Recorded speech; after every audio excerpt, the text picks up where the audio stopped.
Duc in altum, mis queridos hermanos, ¿qué tal? ¿Cómo están? ¡Viva Cristo Rey!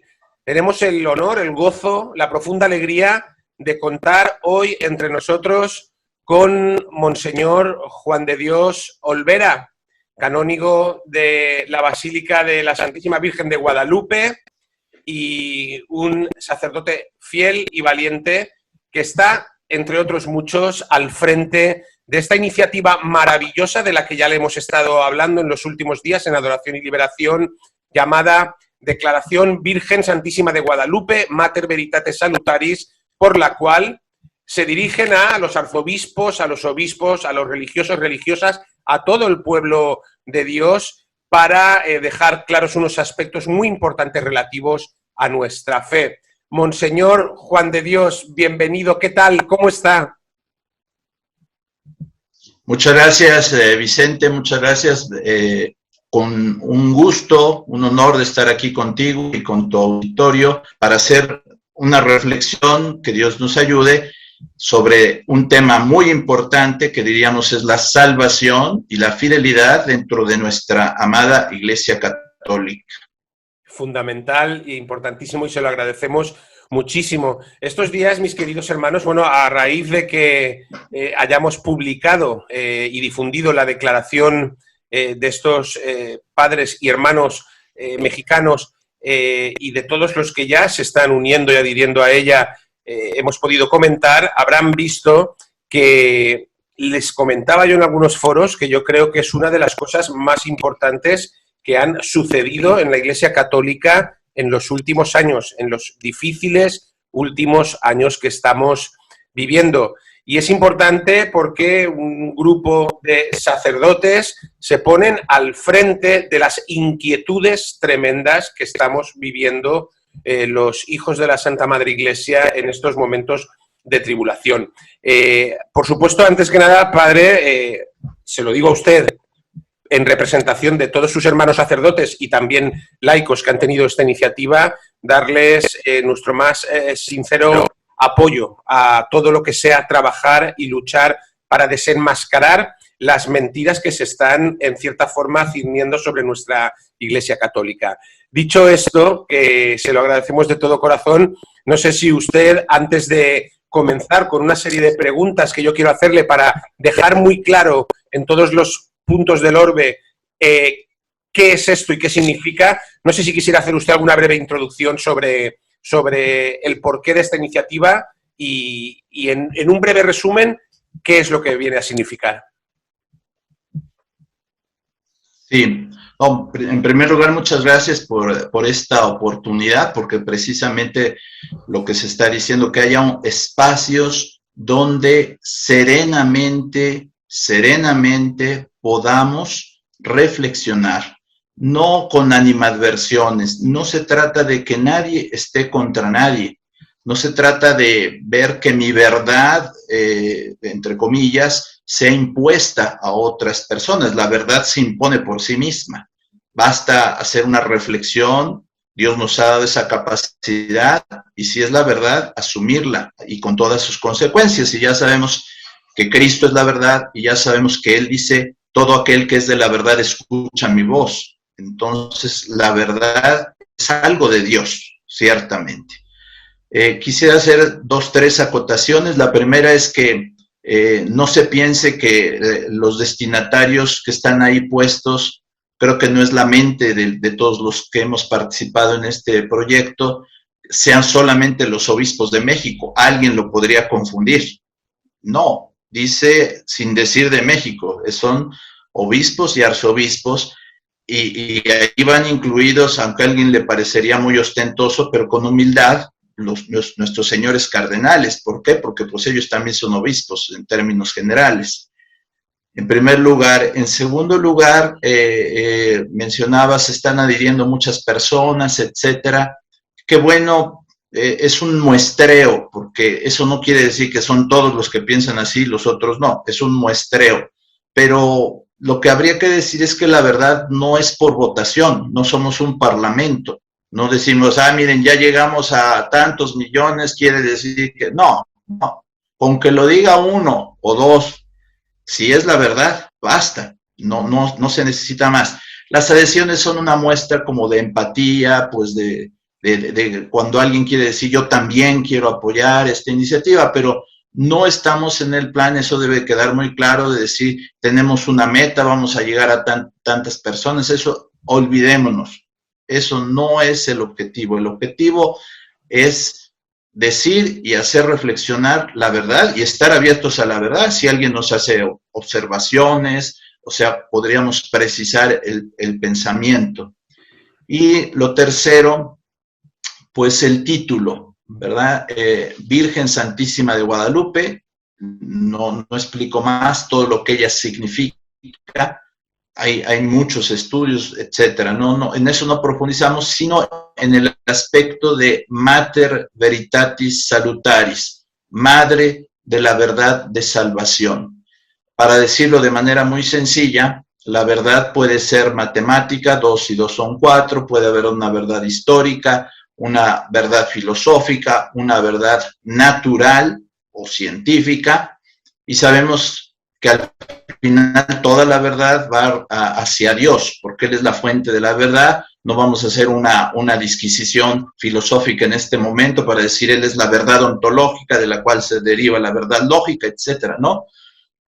Que Cristo es la verdad y abarca toda la verdad. Pero muy importante ver que junto a la verdad natural existe una verdad sobrenatural, que es la verdad de Dios, la verdad que procede de Dios, la que vemos en toda la Sagrada Escritura y particularmente en el Nuevo Testamento, Jesús, la palabra eterna del Padre, que nos viene a comunicar la verdad que está en Dios.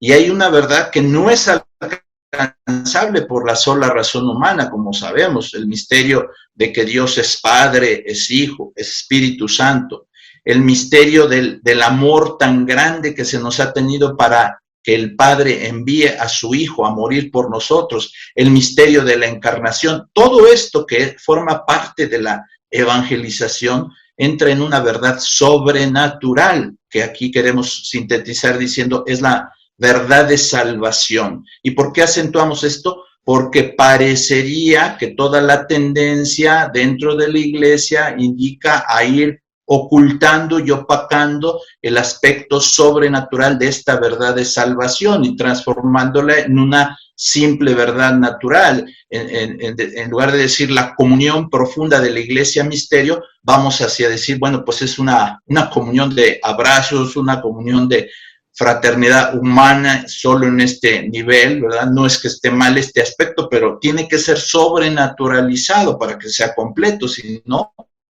quizá lo estamos adulterando, ocultando. Entonces, ese fuego, ahí dice al principio la declaración que Cristo ha venido a traer a la tierra, se está queriendo ocultar cada vez más. Entonces, ahí pensamos que es la Virgen Santísima de Guadalupe la primera interesada en que esa verdad de su Hijo, que Él mismo es la verdad de salvación, no quede oculta, sino al contrario, brille. El fuego que Cristo ha venido a traer a la tierra. Me he alargado un poquito, pero creo que es importante. Gracias. En absoluto. Padre, me parece fundamental que haga esa acotación porque además se lee, es interesantísimo leerlo. Les invito una vez más a leer la declaración, el documento. Les dejamos otra vez el enlace abajo a la dirección de la página web donde tenemos nosotros colgado toda la explicación y también donde está la propia de la organización para poder acceder a todo. Pero me parece muy importante porque además en las reflexiones finales de este documento lo dice así, que lo que desean los proponentes del mismo es regresar al auténtico Evangelio de Cristo y por tanto se trata de buscar la comunión en la verdad revelada por Cristo a la Iglesia. Y esa verdad ha sido sancionada por la Iglesia durante 2000 años en un magisterio auténtico y bimilenario que no podemos ni nadie puede a su albur cambiar, ni siquiera un papa o supuesto papa. Entonces, es fundamental, no para nada se ha extendido, Monseñor, todo lo contrario, ha sido importante. Ahora, simplemente me va a permitir a mí, si le parece bien, un minuto de extenderme yo y ya entro con una serie de preguntas que le quiero realizar. Esto más que nada es para centrar a nuestra audiencia de adoración y liberación, porque me parece importante. Yo creo que es muy importante lo que ha dicho Monseñor Juan de Dios Olvera en que se entienda que esto no es una recogida de firmas. Es decir, eso me parece muy importante. ¿Por qué? Porque no es el fin, como él muy bien ha explicado. No tiene ningún sentido que fuera así, porque si recogiéramos, que seguramente se recogerían 10 millones de firmas, no tendría más valor la declaración de la que tiene. Sí que ciertamente el apoyo moral de decir, bueno, como instituciones, como asociaciones, como grupos, nos unimos, está bien, es bello, pero no es el fin, porque la verdad ya está ahí declarada y no es porque lo diga usted, es que la verdad es Cristo, ¿no? Yo creo que no hay ninguna palabra que contradiga el mensaje de Cristo en esta declaración. Y en segundo lugar, yo también, Monseñor, quiero hacer esta acotación porque conozco también a los seguidores, a los amigos, a los hermanos de Adoración y Liberación, y sé que algunos se van a preguntar, bueno, pero es que esta declaración no habla de esto o no habla de esto otro o no va más allá en esto. Bueno, evidentemente, corríjame si me equivoco, Monseñor, yo pienso que esta declaración pretende poner en valor unos puntos fundamentales sobre los que no hay ningún tipo de discusión ni posibilidad de contradicción y que, por supuesto, que se podrían decir muchas más cosas y posiblemente en otros momentos se digan, pero yo creo que es un trabajo de unión en torno a una serie de verdades innegociables. ¿No es así, Monseñor? Sí, en primer lugar, sí, es ahondar sobre esto, lo dice ahí el documento, que habría muchas cosas que decir y discutir, pero de verdad, habría muchas, pero corremos el riesgo en algunas de empantanarnos porque pues se dice una cosa, se dice otra.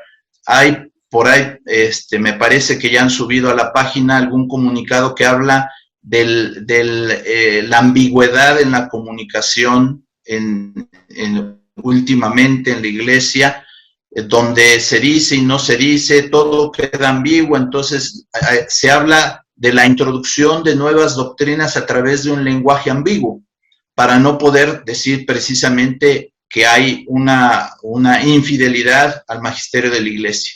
Entonces, simplemente tomando puntos que quedan a la vista de todos, como si hay una situación de esta. Entonces, alguien podría decir, bueno, pero pues esto puede representar el 15% de todas las verdades, o el 10, o el 3, lo que fuera. Pero si hay infidelidad y hay una tendencia a la infidelidad, eso hay que poner mucha atención y que quede claro con estos puntos. Pero hay otro aspecto que hay que tomar en cuenta en esto, que es lo siguiente.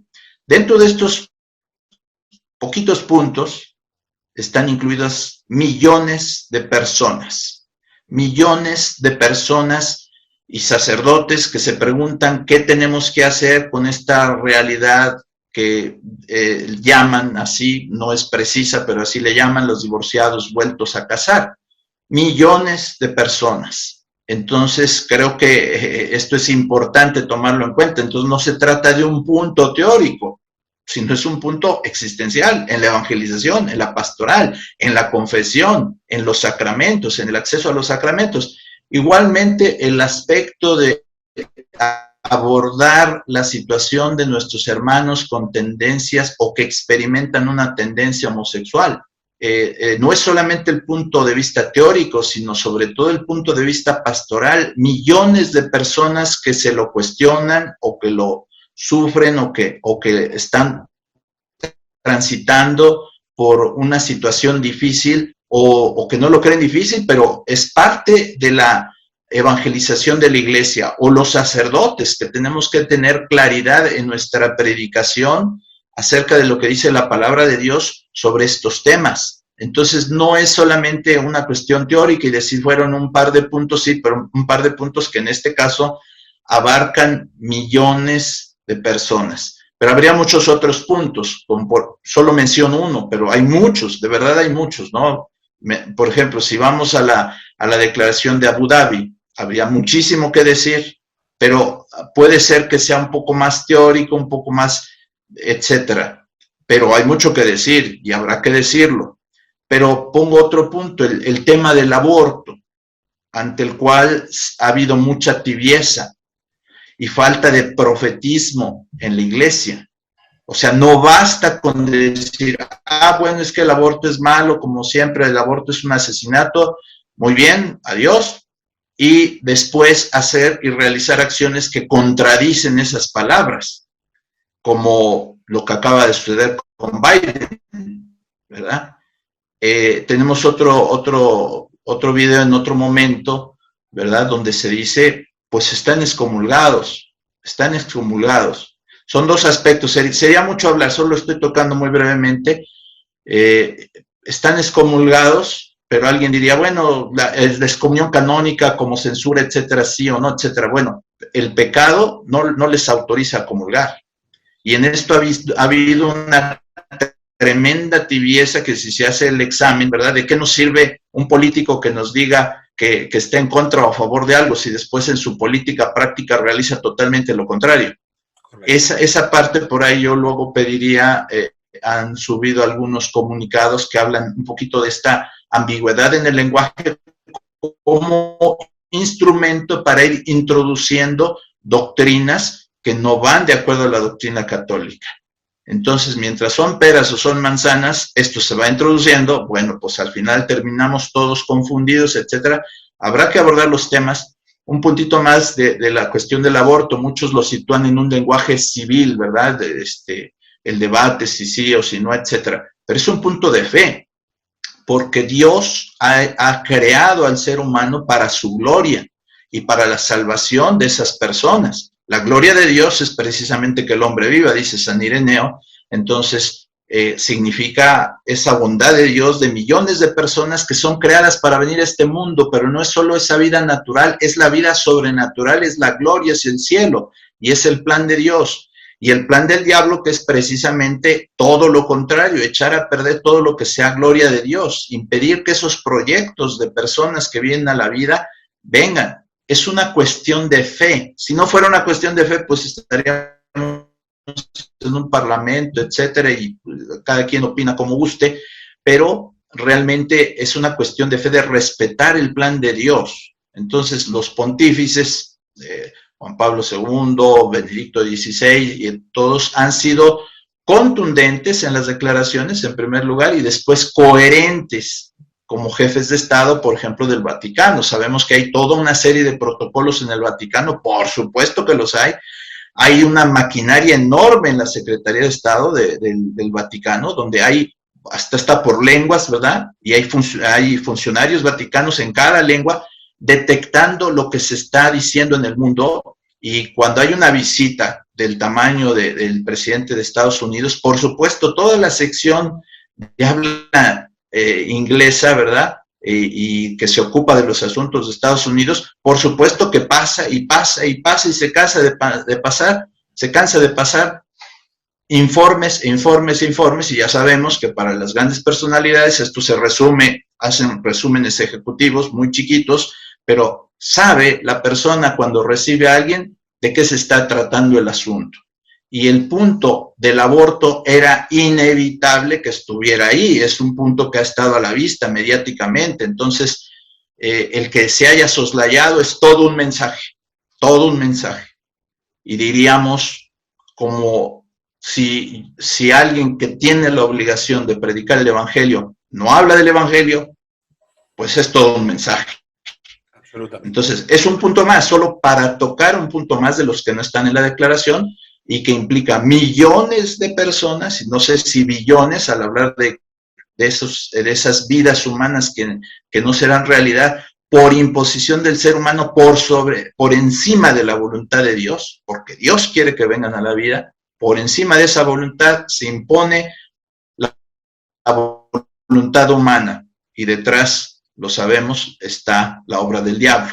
Entonces, es una cuestión de fe también. Es una cuestión sobrenatural también. Es una cuestión de que esos estarían destinados a ser hijos de Dios por la gracia.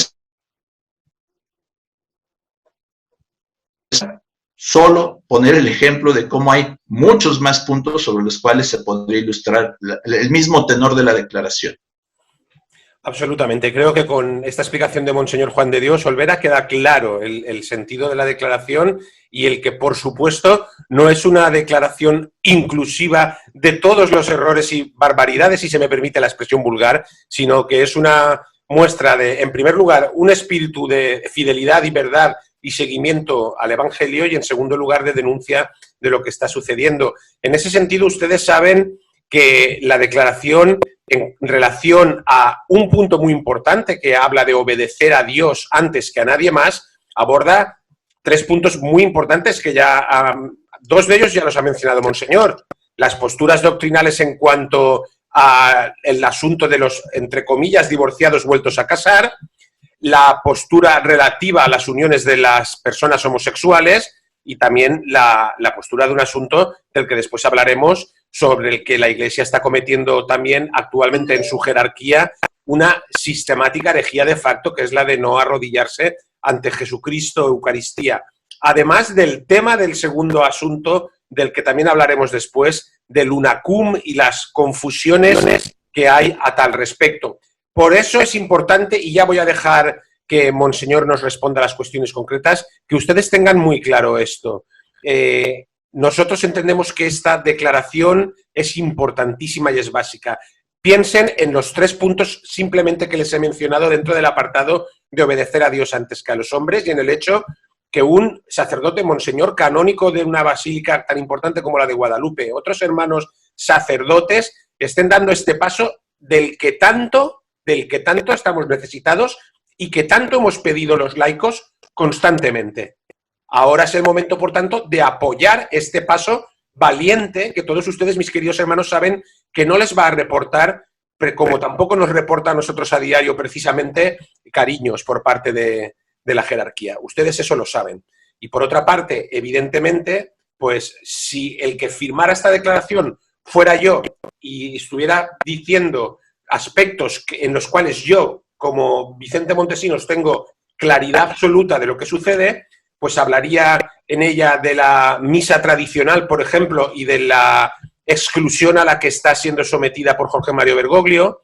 Hablaría, sin ir más lejos, de que para mí Jorge Mario Bergoglio no es el pontífice de la Iglesia Católica, pero esos puntos son puntos que, y ustedes me tienen que entender, todavía son discutibles, porque va a haber muchos millones de católicos fieles al Evangelio que no tienen claro quién es el Papa, va a haber muchos millones de católicos fieles al Evangelio que no tienen claro si la misa Novus Ordo tiene la misma validez o no que la misa tradicional, pero lo que nadie puede discutir, lo que es indiscutible son los puntos que esta declaración nos muestra, y de ahí que sea necesaria la unión en torno a ella de todos. Muy bien, Monseñor, pues bueno, espero que lo que yo he dicho también sea fiel a lo que todos ustedes han pretendido, ¿no?, en esta declaración. Si no es así, corríjame en cualquier momento, ¿eh? Sí, solamente un poquito todavía como introducción, pero es importante por el contexto, que así como hemos dicho que las firmas pueden ser un muestreo, que lo son, porque obviamente en estas situaciones muchos hay que piensan y están de acuerdo, pero que por alguna razón, por tiempo, por la vida cotidiana, etcétera, no ponen su firma, se les olvida, etcétera, 1000 cosas, ¿no? Pero no hemos convocado a un referéndum, ¿no? No se trata esto así. Bien, pero también es un muestreo de puntos, un muestreo muy simple de unos puntos que nos indican una gravedad inédita. La Iglesia siempre ha dicho, basta un punto donde tú no tengas comunión con la Iglesia, una herejía, para que te estén diciendo ya estás fuera de la Iglesia. Entonces, con un muestreo de puntos estamos diciendo algo está sucediendo, hay que poner atención, ¿verdad? Alguna vez, cuando iba a salir, o recién había salido Amoris Laetitia, en una reunión había una religiosa y nos tocó ahí estar juntos en un pequeño grupo y decían, es que hay que difundir esto, etcétera, etcétera. Y yo me decía, hay que hacer ya la gran difusión a todos lados. Y le dije, hermana, creo que primero tenemos que estudiarlo los sacerdotes. ¿Y cuál es la razón? La razón es que San Juan Pablo II nos tenía tan acostumbrados a que no había ningún problema en sus documentos que se leían. Y se pasaba directo al estudio y a la pastoral, y sin ninguna duda, ningún temor, viene de allá, no hay ningún problema. Yo le dije en ese momento a la hermana, estamos hablando unos 4 o 5 años, quizá, sí, más o menos, ¿no? Cuando recién había salido el documento, y le dije, hermana, esto es diferente, hay que estudiarlo primero los sacerdotes, no hay que lanzarlo al gran público porque todavía no hay situaciones, es diferente, estamos mal acostumbrados con el magisterio de San Juan Pablo II que sin verlo, a ciegas, pasa, etcétera.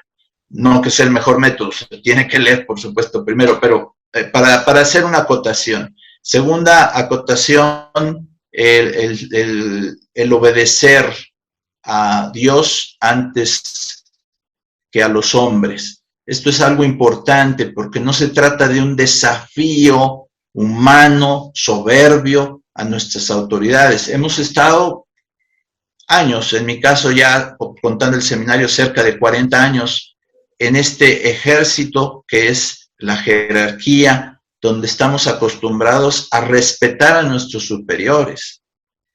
Incluso como sacerdotes, a veces a pasar algunas incomprensiones, etcétera, y estamos acostumbrados a que, bueno, no te entendieron, te cambian, te mueven, somos del ejército de Dios, te lo tragas y a seguir adelante. Pero llegamos a un límite. ¿Cuál es el límite? La defensa de la fe. Ese punto es insoslayable, no se puede negociar. Y ante el gran respeto que tenemos, siempre hemos tenido hacia nuestros superiores, decimos, como dijeron aquellos pescadores, Pedro, etcétera, que se enfrentaban a grandes autoridades religiosas y ellos con mucha humildad lo decían, como ahora lo voy a decir yo, y lo decimos hacia nuestros superiores, no es una actitud de soberbias, discúlpenos, pero ustedes juzguen por ustedes mismos si podemos obedecerlos a ustedes antes que a Dios.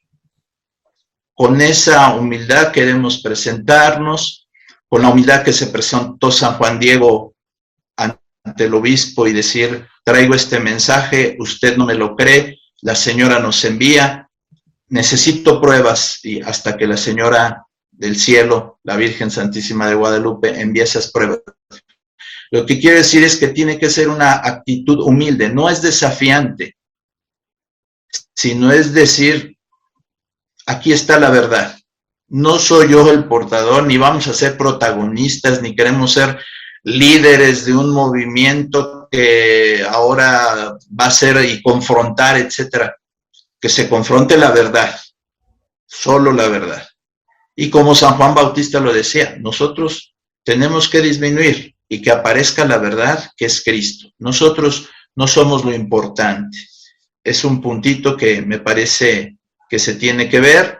Ciertamente un sello de garantía, lo quiero decir, aunque no es un tema agradable, esto que has mencionado, los cariñitos de la jerarquía, esperamos una reacción fuerte, donde nosotros vamos a perder absolutamente todo. Eso creo que está a la vista de todos. ¿Qué es lo que se pierde? Bueno, brevemente, todo apoyo económico. Quedamos sin ningún apoyo económico, sin ninguna seguridad social, sin ninguna eventual pensión, sin ningún eventual privilegio que hubiéramos podido colectar a lo largo, como en este caso, de 40 años, etcétera. Quedamos absolutamente sin eso. Quedamos sin futuro también, porque en el futuro no hay absolutamente nada a nivel de reconocimientos, honores humanos, etcétera.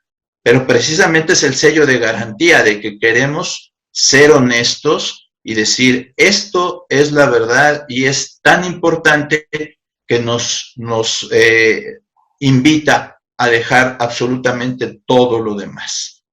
Creo que es muy evidente que el derecho canónico no está preparado para esta situación, no ha sido diseñado para esta situación. Tiene un supuesto básico, el derecho canónico, parte de una situación ideal donde el ministerio petrino se está desarrollando adecuadamente. Luego entonces vienen toda la serie de normas. Entonces, simplemente el decir alguna cosa de este tipo no está prevista en el derecho canónico, no hay ningún canon que diga en caso de que el pontífice, etcétera, ninguno, no está diseñado. Por supuesto, entonces viene la aplicación de todos los cánones y quedamos sin defensa, quedamos en la indefensión.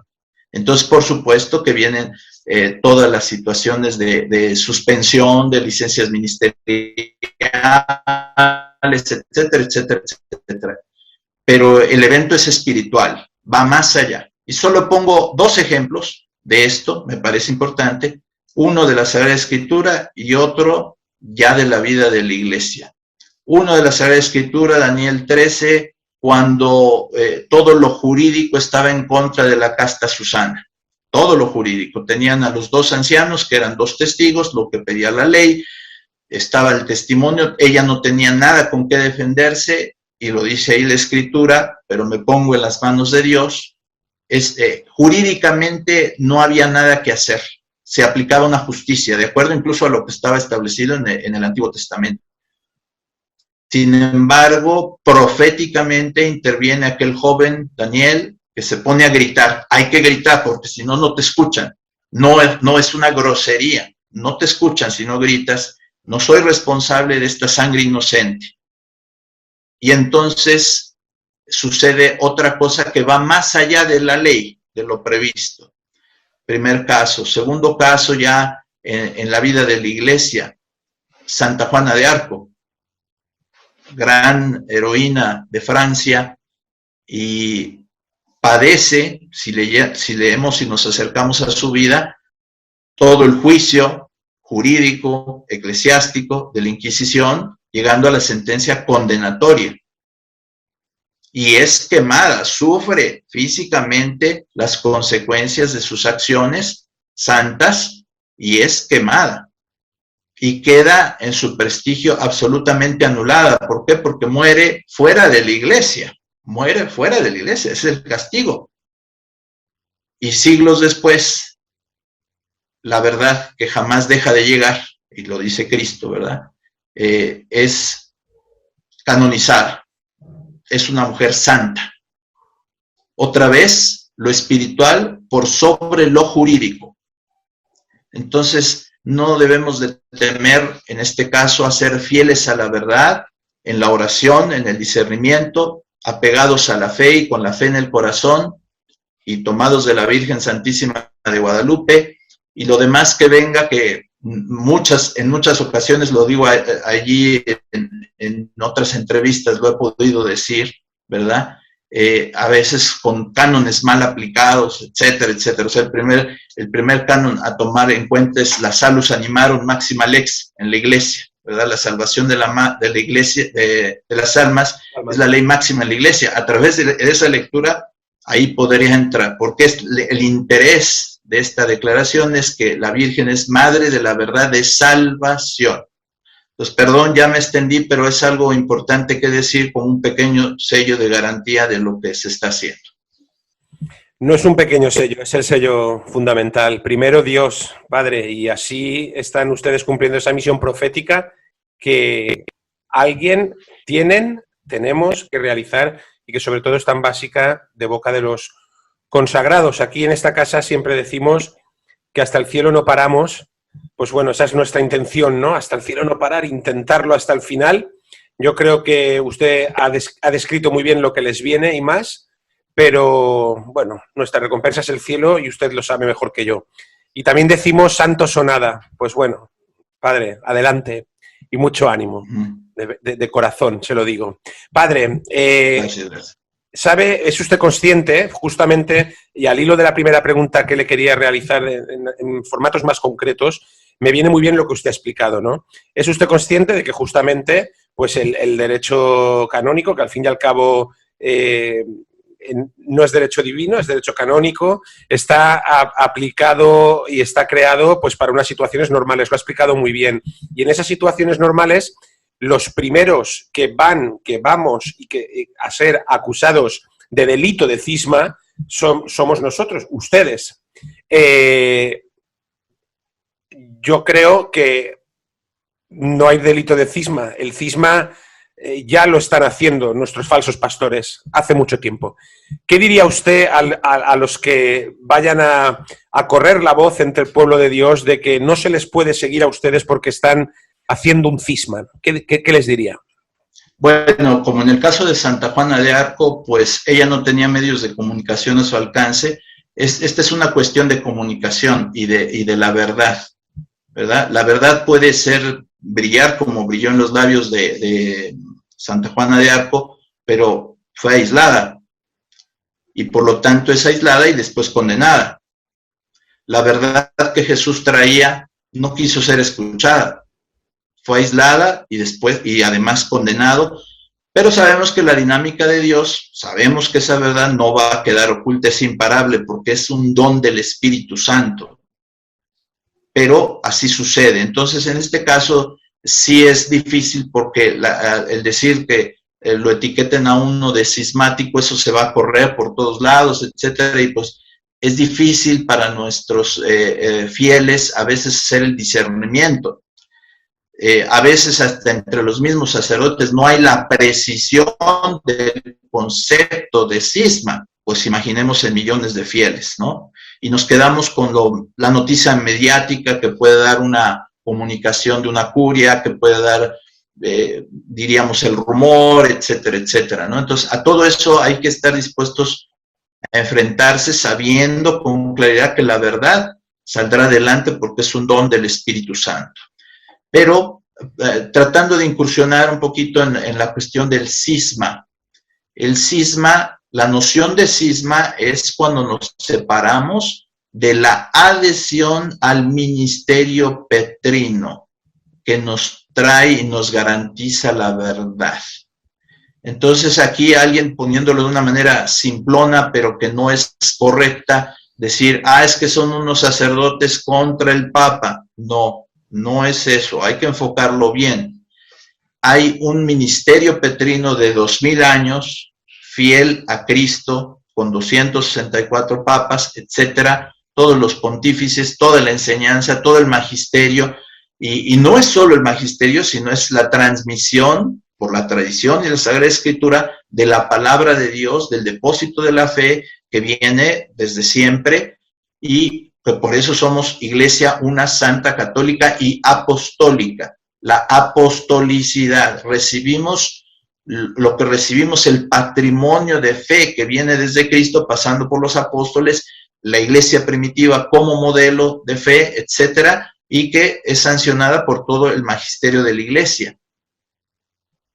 El verdadero cisma sería separarnos de ese patrimonio de fe de 2000 años.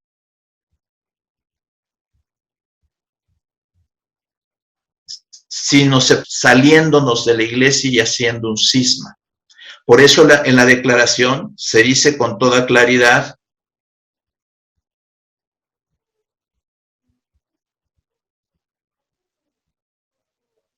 solemne de la iglesia y de los cuales no nos podemos separar.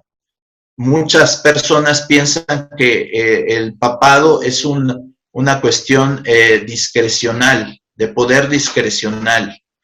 No es así. Yo recuerdo la teología nos lo dice claramente, no es un poder discrecional, no es un poder sobre el patrimonio de la palabra de Dios, entendido Sagrada Escritura, tradición, lo que transmite el depósito de la fe, no es un poder sobre, es un poder al servicio de esa palabra de Dios. Por lo tanto, tiene que haber fidelidad, se tiene que custodiar esa palabra de Dios. Entonces, no es discrecional. Entonces, no puede venir una autoridad eclesiástica a decirnos, ahora ya no es así como ha sido antes, cuando la iglesia lo ha definido solemnemente. El Papa tiene posibilidad, y el concilio, de definir una materia que no está definida. Pero una materia que ya está definida no puede sino asumirla y servir esa fe. Eso es muy importante. Y así iríamos a punto por punto. En el caso de los divorciados vueltos a casar, se toca en el magisterio de la Iglesia en muchos momentos, pero de manera muy solemne en el Concilio de Trento, donde se dice no puede haber disolución del vínculo matrimonial y sin excepción, tal como lo dice nuestro Señor Jesucristo, si alguien se separa de su legítimo o legítima esposa y se une a otra persona con la cual no tiene ese vínculo matrimonial, está en adulterio. Si vive conyugalmente, si tiene relaciones, está en adulterio. Si vive como hermanos, es todo otro asunto, no hay problema de fondo. Pero no hay excepciones, como se pretende hacer en el caso de los divorciados vueltos a casar, con lo cual se dice ya simplemente, bueno, pues ya llegamos al permiso para que puedan acceder a los sacramentos, y todavía los obispos de Buenos Aires añaden, y los sacramentos nos van a ayudar. No, si recibes un sacramento en sacrilegio no te ayuda, te hunde.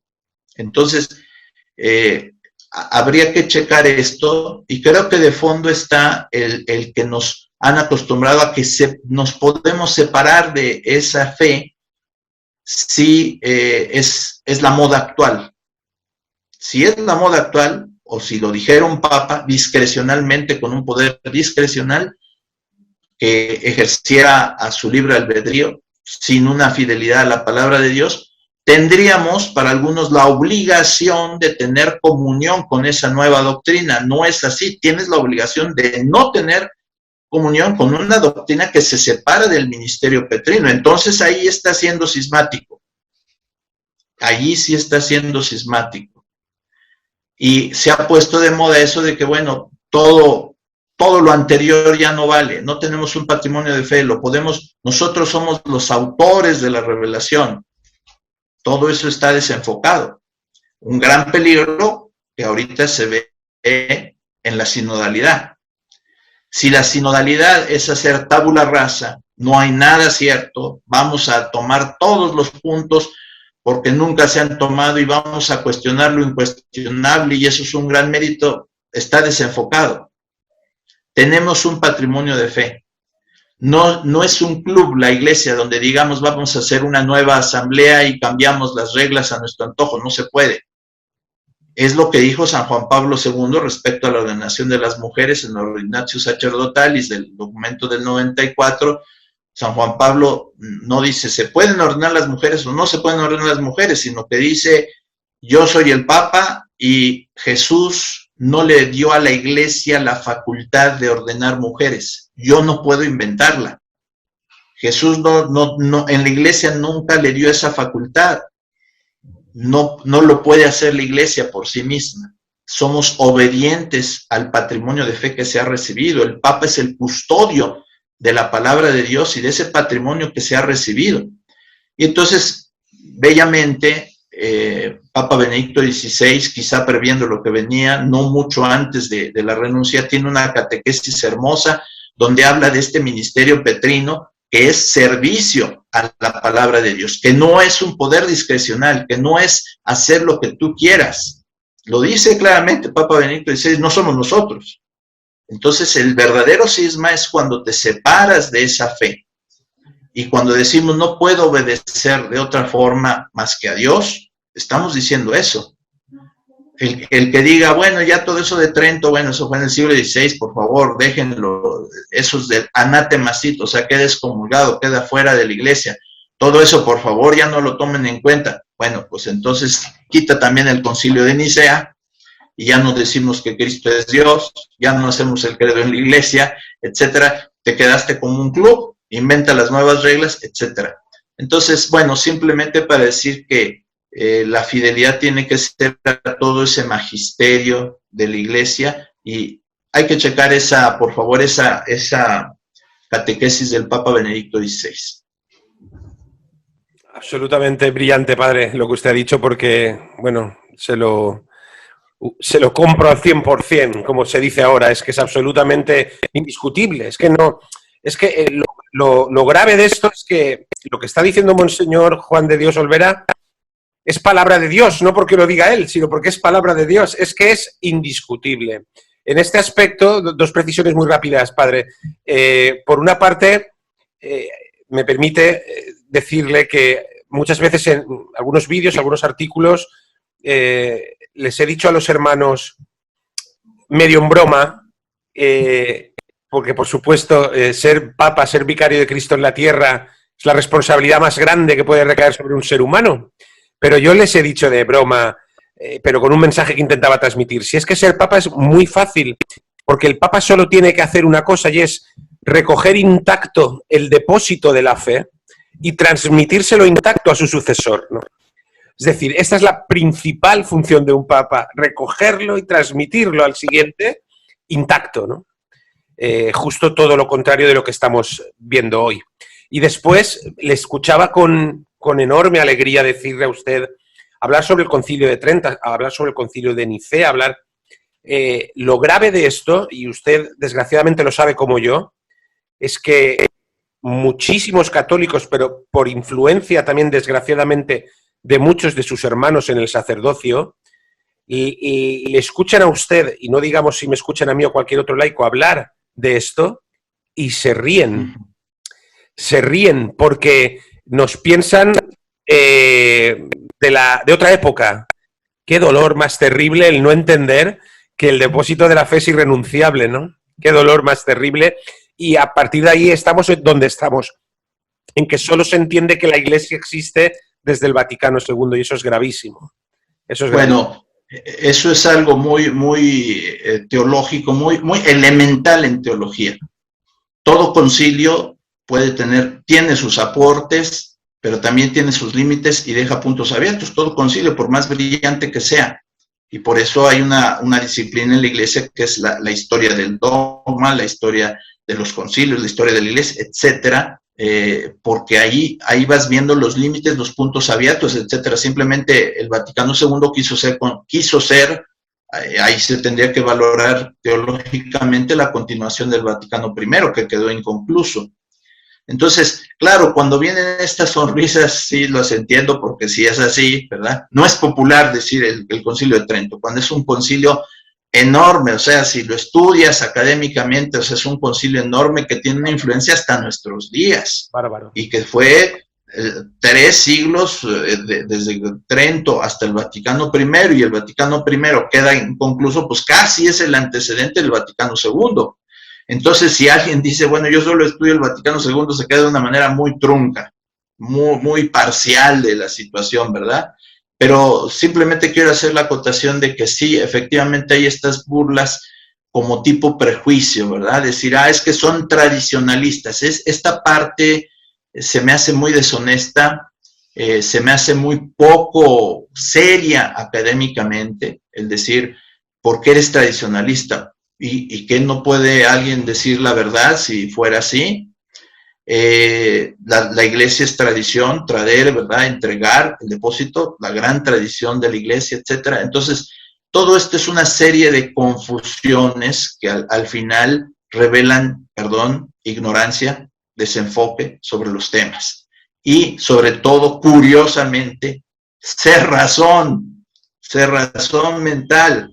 Hay que abrirse a los argumentos. Las cuestiones no son de izquierda o de derecha, no son tradicionalistas y progresistas. Abre tu mente a la verdad. Entonces, ¿y cuál es, como hemos dicho, la norma en teología? La teología no es hacer lo que yo quiero y plantear lo que yo quiero. Tengo que entroncarme con los principios teológicos. Si no lo hago así, pues estoy haciendo de todo. Estoy haciendo sociología, estoy haciendo todos los discursos que queramos, pero no es teología, ¿verdad? Bueno, el punto es nada más que no debe existir esa fácil descalificación de los argumentos, sino ábrete y responde los argumentos. Sí, gracias. No, si soy yo el que me desvío del tema, porque quizá es que sería interesantísimo seguir hablando con usted de este asunto. Ojalá tengamos posibilidades en otros momentos de hablar de estos temas, porque desde luego lo que usted dice es tan básico y tan todavía hoy desconocido por algunos, pero manipulado por cierta jerarquía para que así sea, porque evidentemente el Vaticano II, que es un concilio pastoral que se nos ha intentado imponer como dogmático, sabemos que dogmáticamente Trento es el concilio más completo en vigor. Entonces, bueno, esto daría para hablar muchísimo. Disculpe que me desvíe, monseñor. a pesar de todo ello, también van a tener hermanos, ya hay algunos que han comenzado a hacerlo, que no solo les van a acusar de cisma, sino les van a acusar de herejía, de apostasía. Me permite una broma, nosotros en Adoración y Liberación estamos haciendo desde hace mucho tiempo una serie que intenta estudiar académicamente y también de una forma teológica las herejías de Jorge Mario Bergoglio. La broma es que moriré yo, mis hijos y mis nietos, y no nos habrá dado tiempo a desarrollarlas todas. La jerarquía actual, con la apostasía y herejía que en muchas ocasiones está llevando adelante, ¿qué les diría a ustedes a los que, viendo eso, son incapaces de verlo y les van a decir a ustedes que caen en herejía y apostasía? Que estamos de su lado, queremos combatir la herejía y la apostasía, pero que hay que examinar los argumentos, ¿verdad? Pero que desgraciadamente no serán muchos colegas los que de manera seria nos acusen de eso, puesto que ya no está de moda la herejía o no herejía, es un discurso contradictorio. Por un lado, se aplica cánones porque se acusa de herejía, todo el rigor, como si la instancia que nos está acusando estuviera al pendiente de todos los errores doctrinales que hay. No es cierto. La noción que viene y que está de moda es que no hay herejía o no herejía, esa es opinión de cada quien, es una verdad de cada quien, según el punto de vista desde donde lo veas. Por favor, olvide eso de herejía o no herejía, olvídalo de magisterio o no magisterio, o sea, eso no vale. Pero cuando sale algo como esto, entonces sí vienen todos los cánones de supuesto delito, de herejía y de apostasía. No, lo que queremos combatir es precisamente el cisma de no separarnos de ese magisterio bimilenario, ¿verdad? Y de ver si en esta postura nos estamos separando de este magisterio. Y cuando decimos no puedo obedecer, no se nos puede acusar de decir no estás obedeciendo o en una obediencia legítima al romano pontífice. No, porque lo estamos diciendo. Juzguen, por favor. ¿Podríamos obedecer en este punto separándonos del magisterio bimilenario?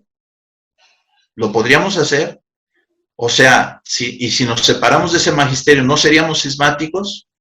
Y para no ir muy lejos, hace 16 años y un poquito más, si nos hubiéramos separado de ese magisterio, con San Juan Pablo II, sí hubiéramos sido juzgados cismáticos. Entonces,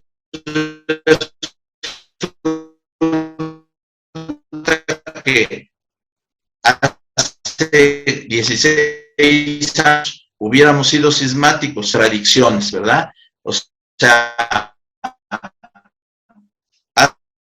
hace 16 años, un poquito más, hubiéramos dicho a casar que no es adulterio. Si hubiéramos dicho eso en San Juan Pablo II, nos hubieran dicho, eres cismático, eres hereje, etc. Pasan 16 años, un poquito más, y ahora es la doctrina. Simplemente muchos sacerdotes así, bueno, se ha hecho este planteamiento que hago en este momento, que la comunión con el ministerio petrino y el magisterio de la Iglesia, pues es una fe que es constante, que no es cambiante.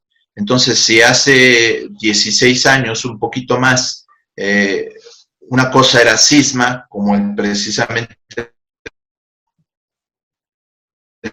despegarse del magisterio solemne de la Iglesia. No puede ser que al paso de 16 años, ahora ya se transforme esa fidelidad al magisterio, se transforme en una herejía. Exactamente. Entonces no hay coherencia en eso. Entonces, nuevamente, lo importante es no separarse de la fe, ni de la comunidad de fe, que eso sería un cisma. Separarse de la comunidad de fe, que es la Iglesia. Entonces, precisamente en fidelidad a esa comunidad, a esa comunión en la fe con la Iglesia, y para no ser precisamente un cisma, precisamente por eso hay esa fidelidad al magisterio de la Iglesia. Y precisamente estamos en una situación inédita, por eso es que no se puede hablar de un cisma, porque estamos en una situación inédita donde vemos que hay una divergencia entre el magisterio actual y el magisterio de hace 2000 años. Entonces no es que sean unos sacerdotes contra el Papa, sino es seguir la fidelidad y a este magisterio, este patrimonio de fe. Entonces, creo que por ahí, si ahondamos por ahí, tendríamos mucho material que reflexionar para poder entender lo inédito de la situación que estamos viviendo. Por eso es que muchos esquemas no cuadran, ¿verdad? Entonces, simplemente es un avanzar. Se podría profundizar mucho, a lo mejor es otro momento, pero solamente se apunta de esta manera. Así es, sin ninguna duda. Además, usted decía muy bien, bueno, si invitaba a los hermanos teólogos a decirles, ¿no?, dónde está la herejía, la apostasía, el cisma. Ya le digo yo, por nuestra humilde experiencia en estos años, que les van a acusar siempre de herejes, apóstatas y cismáticos, y el motivo va a ser que están contra el Papa Francisco. Ese va a ser el motivo. No va a haber otro, porque nunca hay otro. Con lo cual... nunca hay otro. Bueno, eso también ya tenemos experiencia en el punto. Hay un cuarto punto que no está tocado por ahí, pero lo toco porque, bueno, hay más puntos, pero de los que se acusa sin un fundamento, pero uno quiero tocar, el del escándalo. Sí. Es que se está haciendo un escándalo, y como tal canon dice que el escándalo, etcétera, etcétera. A ver, teológicamente, el escándalo es inducir a otro al pecado. Eso es. Y aquí lo que estamos haciendo es exactamente lo contrario.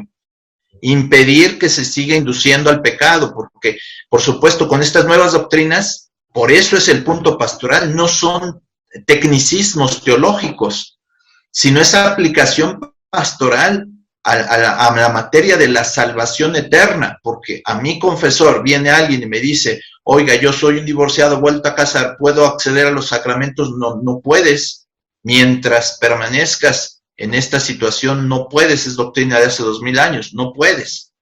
Entonces, si tú estás casado con otra persona, no puedes vivir de manera conyugal, no puedes vivir con otra persona, y si lo haces estás en adulterio y no puedes acceder a los sacramentos. Tiene una aplicación pastoral enorme, es de la aplicación pastoral del diario, y son millones de personas que están en riesgo su salvación. Si la iglesia actúa guardando un silencio imprudente y no diciendo lo que es la verdad de Cristo, ¿verdad? Entonces, esta materia del escándalo, pues a Daniel le hubieran dicho, estás haciendo un escándalo, se hizo un escándalo porque se vio que el proceso aparentemente justo no era el adecuado, etcétera. Entonces, confunden mucho con el escándalo con que la gente se admire un poco de la situación, que abra los ojos, ¿no? La noción exacta de escándalo es inducir a otro al pecado, y es contra lo que estamos luchando. Y de ninguna manera queremos, creo que todos los sacerdotes, lo que hemos querido nunca es hacer escándalo, por el no querer hacer escándalo es que han pasado solo, entre comillas, solo 8 años, ¿no? O los que hayan pasado. Entonces, y no hacer escándalo sería, pues, no hagas nada nunca, y dilo solo en lo bajo, ¿verdad? Y no se va a hacer nunca nada, y entonces el escándalo sigue, porque se le sigue induciendo al pecado. Dígase lo mismo también en materia de las uniones homosexuales. Si se sigue el escándalo de inducirlos al pecado, ¿no? El padre James Martin, jesuita de Estados Unidos, que tiene muchas declaraciones controvertidas, no es juzgado de herejía cuando hay materia, no es juzgado de cisma cuando se separa del ministerio petrino, no es juzgado de escándalo cuando las declaraciones del magisterio resultan escandalosas, tú lo sabes. Muchos laicos dicen, bueno, me descontrola esta declaración del Papa, me descontrola esta nueva doctrina que traen ustedes, me descontrola, o sea, eso sí es escándalo. Pero repetimos, habrá una aplicación simplona de los cánones, y bueno, eso ya lo esperamos. Seguimos adelante en la reflexión. Sin ninguna duda. Además, les van a tachar de escándalo los que no se escandalizan de nada hoy, precisamente, sin ninguna duda. Padre, un tema que quería abordar, me parece muy importante que lo hayan además abordado en esta declaración, me parece fundamental, es el tema del UNACUM. Ahí está explicado por ustedes el sentido. en esta declaración que les vuelvo a invitar, hermanos, a leer y releer una y otra vez. Para los que puedan pensarlo, en cierta forma, ¿sería alguna mediocridad hablar de un unacum parcial, padre?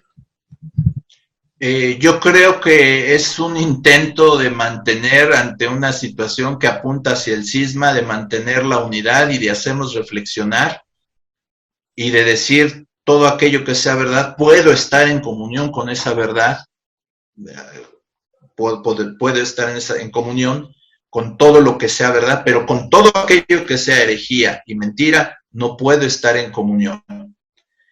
Creo que es un instrumento que refleja simplemente lo que de facto ya se da, porque todo sacerdote tiene una conciencia, y aunque diga estoy con el Papa Juan Pablo II, había muchos que no lo estaban, ¿verdad? Y también nos sentimos malinterpretados cuando, si llegamos a decir, bueno, con el Papa Francisco, nos sentimos malinterpretados de decir, entonces, todo lo que dice el Papa Francisco, ¿usted lo aprueba? No, no es así. Entonces, en un diálogo, tratar de tender un puente de diálogo, pues es decir, bueno, y siendo realistas, no tengo comunión con el Papa en estas materias donde ya incursionamos en la herejía. Con toda la fuerza, hay que decirlo, no tengo esa comunión con el Papa, por lo tanto no es una comunión plena, por lo tanto, por lo menos es una comunión parcial. Respetando el derecho de aquellos que digan, en conciencia, mi comunión es a la mitad, al 50%, o es al 30%, o es al 20%, y yo diría, está disminuyendo esa comunión. Entre más se incursione en doctrinas heterodoxas que afectan a la salvación, por favor que no nos digan, no son acartonados, se están fijando en cuestiones técnicas, etcétera. No, afectan a la salvación de millones de personas, ese unacum va disminuyendo. Y me han dicho, ¿y se podría romper? Se podría romper. Es que podría ser tan débil que ya no exista, padre. Así es, pero también respetando el derecho de quien diga, yo, si existe una herejía, ya no estoy en comunión con, porque ya estamos ante una herejía, y para mí basta una sola herejía para decir ya no. Creo que yo no tengo argumentos para decirle no, tú tienes que estar en comunión por eso. Al contrario, hay que respetar el derecho y los argumentos que se están dando y lo que se ha estilado en la Iglesia. Estamos abiertos a que nos digan, miren, el unacum siempre ha sido contundente y por lo tanto ustedes están mal porque es parcial. Y la Iglesia, la praxis de la Iglesia ha sido siempre que con una sola herejía ya no tenemos comunión, así la practicamos. Creo que tenemos que respetar el argumento. Esto es un intento para decir, a ver, millones, porque hablamos de millones, ¿no? La Iglesia Católica somos más de 1,000 millones de fieles. ¿Qué tanto es tu comunión con el Papa Francisco? Examina tu conciencia y tu conciencia tiene que examinar la verdad objetiva de lo que está sucediendo. Ahora, siendo muy honestos, el unacum no afecta la validez de una Eucaristía, pero sí nos pone si estamos en comunión de fe o no con un papa, si estamos en comunión de fe o no con un obispo, porque también se aplica al obispo, ¿verdad? Pero creo que una clave muy importante, muy bonita, la da la fórmula latina completa, ¿verdad? Es unacum famulo tuo, Papa Franciscus, en este caso, o Papa Johannes Paulus, etcétera, la fórmula completa, juntamente con tu servidor. ¿Y en qué consiste ese servicio de tu servidor, el Papa, el ministerio petrino, con la confirmación en la fe? Entonces el unacum está condicionado a que sea famulo tuo, sea tu servidor. Si no es tu servidor y es servidor de otras causas, yo no tengo obligación de tener comunión. Entonces, el decir con tu servidor, el principal servicio, lo decías hace unos momentos, es la transmisión de la fe, el servicio a custodiar la fe, el patrimonio de la fe, es lo esencial. Entonces, si no hay eso, ese unacum, por supuesto, está absolutamente debilitado. No es una campaña de partidos políticos, ¿verdad? decir yo estoy con el candidato, no sé, del Partido Popular, del Partido Socialista, no es una cum con, no es ese tipo de unión, soy partidario de, no soy tú eres de Pedro, de Pablo, de Apolo, no es eso. Una cum, tu servidor, y tu servidor en la fe. Ese aspecto, por eso es un mensaje también a nuestros hermanos obispos, porque a veces hay muchas ocupaciones, yo lo entiendo, la cuestión administrativa, tantas ocupaciones que tiene un obispo, pero su principal función y misión es la confirmación en la fe. Si ahí falla, si no le da importancia a eso, pues ya estamos en una ONG, no sé si se diga así en España, ¿verdad? Una organización no gubernamental, un club humano, etcétera. Ya no estamos en la iglesia. Lo fundamental de la iglesia, el símbolo, el identificativo de los creyentes es la fe. Entonces, ese servicio, Famulo Tuo, es muy, muy importante. Creo que se puede seguir profundizando, pero la raíz de este razonamiento, de este incursionar en este teologizar el una cum, es que sí, los sacerdotes nos sentimos malinterpretados, porque al decir una cum, Papa Franciscus, entonces significa estoy de acuerdo en todo, absolutamente, y estoy en comunión también, incluso con lo que yo considero herejía. No puedo estarlo así. Entonces, la concesión más bondadosa, más generosa, es decir, por lo menos esto es parcial, pero habría alguien que podría tener el derecho de decir no. Y quiero aquí decir otra cosa que es importante, me parece, tú me dices, Vicente, conectar una cum con la cuestión de la resistencia, esta cuestión teológica, ¿verdad? Donde dices, ya mi una cum llegó a que ya no, y por lo tanto entro a la resistencia, a la noción de resistencia, es decir, lo que dicen los santos, San Roberto Belarmino, ante un papa malo, así lo menciona, habría que ver si es herético o de otra forma, ante un papa malo se impone la resistencia, y ya viene todo lo que sería la resistencia, que sería una noción amplia, ¿verdad? Porque, bueno, no profundizo, pero sí sería una noción amplia, sí. Y ese una cum podría pasar a la resistencia, o sea, no tengo esto, ¿por qué? Porque aún en el caso de decir es un papa que legítimamente fue elegido papa, sin embargo, si traiciona el ministerio petrino y nos damos cuenta a todas luces que esto está sucediendo, es hasta una obligación la resistencia, es hasta una obligación. Bien. No sé si se respondió. Se respondió perfectamente y además me parece que este punto del UNACUM han hecho ustedes un ejercicio de honestidad y de responsabilidad, también teológica, importantísimo. Porque además en esa coletilla que se añade, como usted muy bien ha dicho, del servicio al UNACUM en la fórmula latina, se recoge en cierta forma lo que para los que no somos teólogos, podemos entender de una manera muy simple, como aquí en esta casa hablamos con normalidad. Es que hay que estar con el Papa, nos dicen. Bueno, y yo siempre digo, hay que estar con el Papa si el Papa está con Cristo. Porque si el Papa está contra Cristo, y bueno, ahí entramos en un tema extensísimo para otras ocasiones, padre. Pero está clarísimo. Pero perdón, Vicente, has dicho algo muy, muy importante. El Papa tendría que decir una con Cristo, ¿sí? Para después derivar el una cum Famulo Tuo, es la conexión con el una cum Cristo. Creo que lo has dicho muy bien, gracias por la aportación, muy importante. Podríamos algún día en el futuro, previendo casos, añadirlo al misal, que ya se entiende, por supuesto, que ya se entiende, ¿verdad? Gracias. No, gracias a usted, padre, sin ninguna duda, porque me parece trascendental que hayan puesto esto sobre el papel, me parece fundamental. También, bueno, ¿qué decir del UNACUM con el obispo? Estamos, en cierta forma, hablando del mismo asunto, ¿no, padre?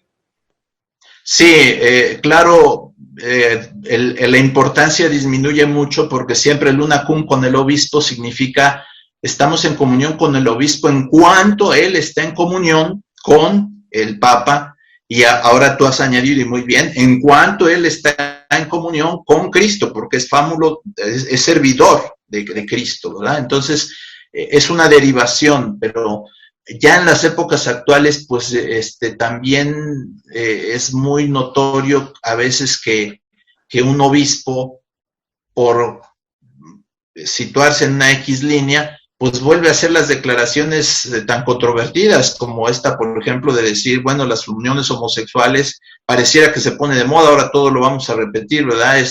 La iglesia promueve los derechos civiles en las uniones homosexuales. Pues sí, pero estás promoviendo también una situación que no es de salvación, que es la misma unión de personas homosexuales. Esto no entra en el plan de Dios, no es un camino de salvación y lo estás diciendo. Entonces, una cum también tendría que ser cum famulo tuo el obispo. Sin ninguna duda. Y es que además no hay posibilidad de que nadie rebata esto teológicamente, es imposible. Es que esto llega a ser un grado de simpleza que de tan simple que es necesario ponerlo en papel, hoy por hoy, es así de claro, ¿no? Porque si la Iglesia Católica no es esto, si la Iglesia Católica no es la única, fundada por Cristo y el único vehículo de salvación, y si el hecho de que el Papa no está con Cristo no puede ser el Papa, y que si el obispo no está con el Papa que no está con Cristo no puede ser un obispo legítimo, etcétera, ¿no? Es decir, no se puede obligar a un alma a desobedecer a Dios para obedecer a los intermediarios de Dios, ¿no? Y eso es caer en lo que van a caer siempre los que intenten rebatirles a nosotros, a ustedes, que va a ser siempre en la papolatría, porque eso ya es decir, si tú pones al Papa por encima de Dios, pues eres un papólatra y eso es un pecado gravísimo también, no hay otra, ¿no? En ese sentido me parece fundamental lo que usted ha explicado. Bueno, monseñor, la verdad es que seguiría horas hablando con usted. Yo espero que Dios nos dé la oportunidad y sus ocupaciones de poder volver a hablar, si Dios quiere pronto, de tantos temas, ¿no?, que creo que pueden iluminar a las almas y ayudarles. Yo creo que ustedes tienen claro lo que tienen que ganar o perder con esta declaración. Ganar almas, ganar el cielo y perderlo todo lo demás. Y también tengo claro que es importantísimo lo que usted ha explicado del sello de garantía, que es la coherencia en esta declaración, porque al fin y al cabo solo les va a traer a nivel mundano problemas. Eso lo tenemos más que claro. Sabido esto, y con todo el agradecimiento que tenemos que darle como obra que nació para esto, el hecho de tener esta declaración sacerdotal por parte de ustedes tan importante, tan básica. Sabido esto, quisiera acabar con una pregunta, monseñor. A la luz de todo lo que nos ha explicado y en una definición concreta, ¿qué pretenden lograr con esto? Dígaselo al mundo, monseñor. Sí es importante la pregunta porque algunos dicen, bueno, pues mira, hacer una cosa de estas contra toda la enorme grandeza a nivel de institución que tiene la iglesia, de los millones de personas, etcétera, ¿qué pretenden? O sea, sería como una lucha tan desigual, etcétera. No, de ninguna manera pretendemos ni desafiar, ni pretendemos ganar, entre comillas, sino ganar al estilo de Cristo, perdiendo, ¿verdad? Como lo han hecho claramente un gran obispo de ustedes, santo, ¿verdad? San Manuel González, ¿verdad? Obispo de los agrarios. Exactamente, y él dice, hace una meditación sobre el decir, los envío como corderos en medio de lobos. O sea, vamos hacia la derrota absoluta hablando humanamente. No hay ninguna posibilidad de victoria contra unas estructuras tan grandes. Sin embargo, lo que importa es cumplir con lo que Cristo dijo. Vamos como ovejas en medio de lobos, vamos hacia la derrota humana, pero al mismo tiempo, dice San Manuel González, es la manera de triunfar, es la victoria. Y entonces, es decir, dar testimonio, eso es lo importante. El padre Miguel Agustín Pro, beato, que ha sufrido persecución y la sigue sufriendo hasta ahora, porque ni siquiera ahora que hay un pontífice jesuita se le quiere canonizar, cuando en México todos lo tenemos por un santo y desde siempre.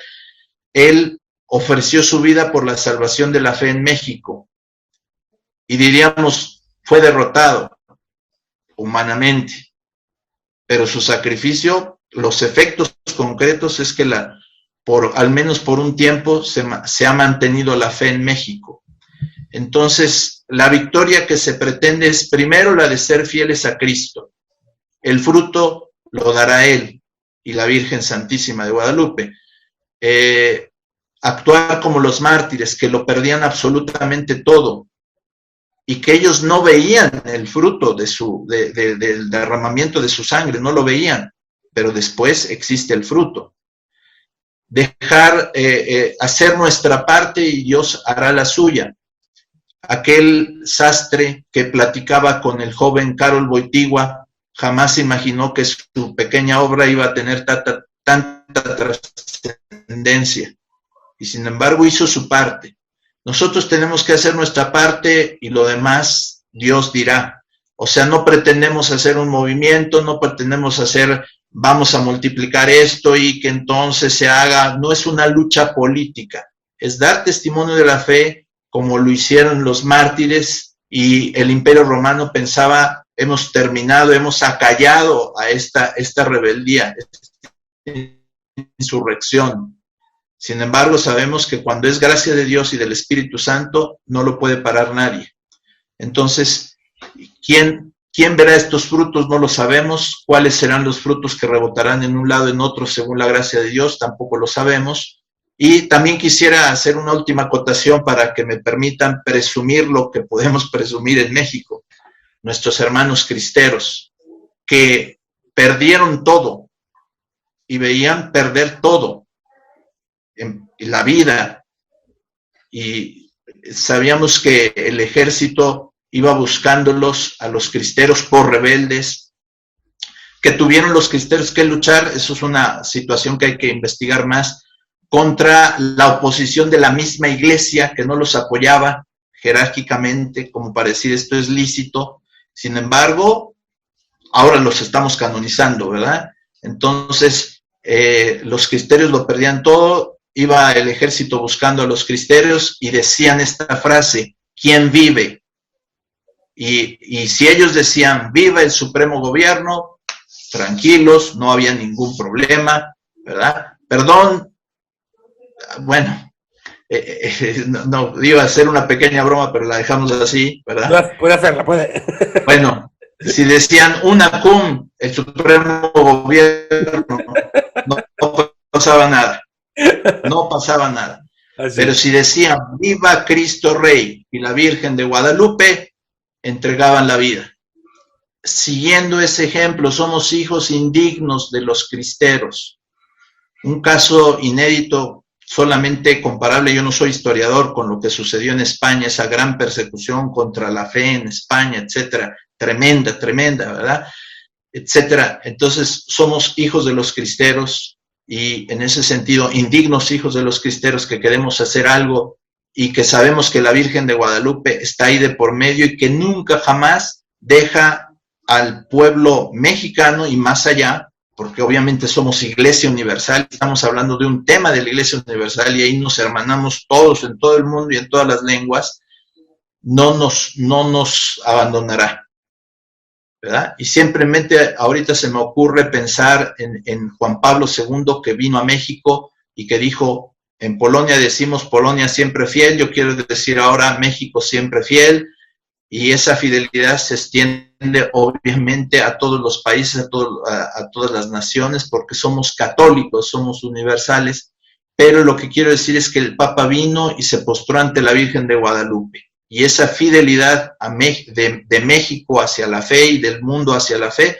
pasa por la Virgen Santísima, y nosotros que queremos tanto a la Virgen, y ahora me he enterado que es patrona de adoración y liberación, pues la Santísima Virgen María de Guadalupe. Entonces, como indigno hijo de los cristeros, pues sí, yo diría viva Cristo Rey y la Virgen de Guadalupe. Viva Cristo Rey y la Virgen de Guadalupe, Padre. Pues maravilloso, creo que ha quedado clarísimo lo que pretende este grupo valiente de sacerdotes, de fieles, con esta iniciativa maravillosa, que sin duda es cosa de Dios. Ahora me van a permitir hacer una cosa que nunca hago, y es, en 30 segundos, presentarles a Monseñor. Y van a decir ustedes, ¿está loco? ¿Por qué lo hace al final? Ahora se lo explicaré. Para los que no hayan tenido ocasión antes de esta entrevista de saber de Monseñor, Monseñor Juan de Dios Olvera Delgadillo es canónico de la Basílica de Guadalupe. Desde 1986 es sacerdote ordenado en Ciudad de México. Decir sus cargos, responsabilidades, servicios a la Iglesia sería innumerable. Profesor de posgrado en la Facultad de Teología de la Universidad Pontificia de México, servicio a la Santa Sede, formador permanente de sacerdotes, canciller de la Archidiócesis de México, entre otros. Me dirán, ¿por qué le presenta al final? ¿Está usted loco?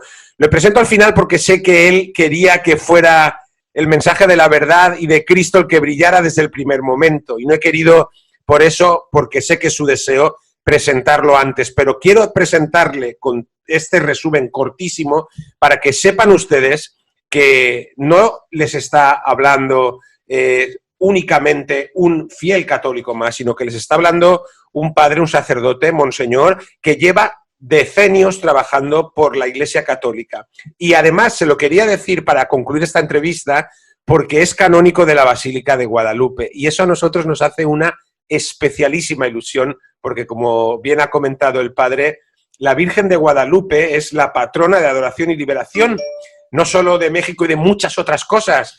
Y adoración y liberación, apostolado que nace en España, nace con vocación sobre todo de trabajo por Hispanoamérica, por la Hispanoamérica católica, en la que todos estamos hermanados y por eso en su día quisimos cumplir, creíamos que la voluntad de la Santísima Virgen María de bajo esa advocación poner nuestro apostolado. Entonces, con estas palabras pues quería yo despedir a Monseñor Juan de Dios y agradecerle de todo corazón tanto lo que usted y todos sus hermanos sacerdotes y fieles laicos han hecho y van a seguir haciendo con esta iniciativa, como que haya venido a esta casa que nos honra profundamente, Monseñor. Muchas gracias a ustedes. Yo creo que toda inquietud de fe debe resonar en nosotros los sacerdotes y así es, ¿no? Y ahora que dices algún detalle más de adoración y liberación, claro, nos ayuda, nos conforta y bueno, pues tenemos lazos históricos de unión, pero sobre todo en la fe. Entonces creo que estamos a la disposición, si algo más se ofrece, con mucho gusto, y creo que en otro momento podrán conocer ustedes también a los demás sacerdotes que están formando parte de esta declaración. Así es, si Dios quiere y nos lo permite, pues tendremos la ocasión en muy breves días de estar hablando con el resto de hermanos sacerdotes de Monseñor para que nos den también su punto de vista y su visión de esta lucha y de esta batalla. Gracias de corazón, Monseñor. ¿Me escucha, Monseñor? Se cortó la comunicación. ¿Monseñor? ¿Hay alguien molesto con esto? Dios los bendiga. Ahora. Por internet. Sí. Siempre lo hay, siempre lo hay. Pero la Virgen es siempre triunfante. Siempre sale airosa la Virgen. Siempre. Gracias de corazón, Monseñor. Dios le bendiga. Y a todos ustedes, hermanos, importantísimo, difundan este vídeo porque es fundamental que la gente escuche a Monseñor Juan de Dios Olvera para entender, como hemos intentado también nosotros, ayudar a entender el verdadero motivo y todo lo que hay detrás de esta declaración que, insisto, es una de las cosas más importantes que han pasado en la Iglesia Católica en los últimos años. Difúndanlo, compártanlo, que llegue a todo el mundo. Dios les bendiga y les guarde. Hasta el cielo no paramos. Santo sonada. ¡Viva Cristo Rey!